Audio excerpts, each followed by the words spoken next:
Bonjour chers amis, ici c'est Gabi de la cuisine de Gabi ou cuisine de Gabi. Aujourd'hui je vais vous proposer une recette super simple où je vais utiliser, comme j'adore la couleur de chou violet, pour imprégner par exemple un riz blanc pour donner ce couleur violet. Je reviens par la suite avec le pas de la recette. J'ai retiré le chou de l'eau.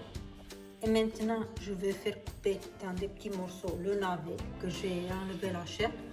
Et je vais mettre cuisiner aussi le riz intégral dans cette eau de cuisson de chou violet. J'ai coupé le navet. Ce sont des morceaux d'environ 1,5 cm. Et là, j'ai bien lavé le riz.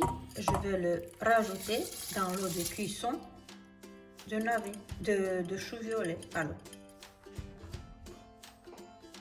qu'est-ce que nous avons ici? Donc c'est le riz que j'ai cuisiné dans l'eau de cuisson de chou violet avec du navet qui a pris aussi la couleur violet.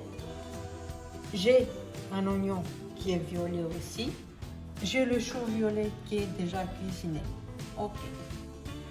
Je vais mettre dans le robot, le hachoir,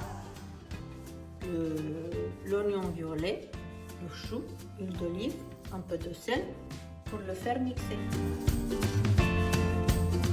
Et maintenant, ça va être la partie un peu plus dure.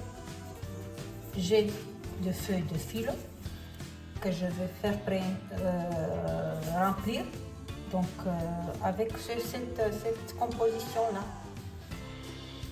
Là, je vais faire le premier paquet. Donc, je vais juste le rouler comme ça.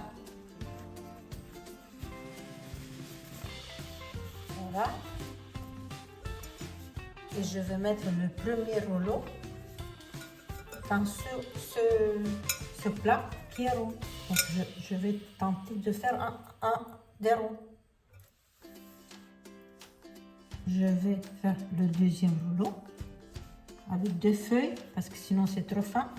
Et je vais le rouler comme ça, tout doucement.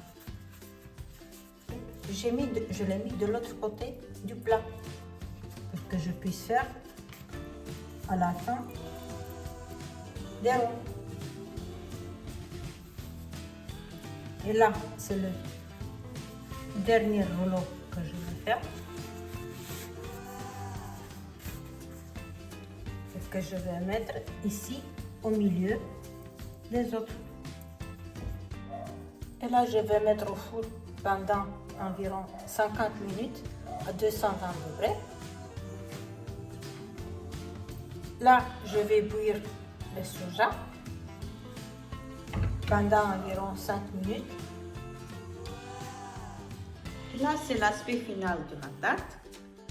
Je ne sais même pas si c'est une tarte, c'est juste des feuilles de filo que j'ai mis dedans de chou violet et ensuite de l'oignon, comme vous avez vu.